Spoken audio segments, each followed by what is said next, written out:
Тази вечер аз искам да обяснявам какво значи вяра. Вяра означава да се довериш на някой. Ако ти не се довериш на някой, няма как да му вярваш. Нали така? Ако пращаш някой да ти върши работата, примерно Пало само Сакера, Пала само Енгел ми е чест някъде, аз му се доверявам, че той ще ми върши работата. Много често. Нали така?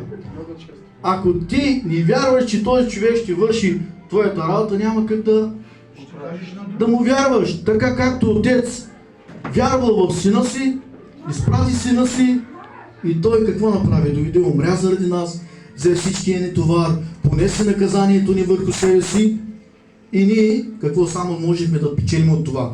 Но трябва да се доверим на нашия Господ Исус Христос, защото Той направи всичко заради нас. Искам само да прочитая Римляни 10:17. И тъй, вярването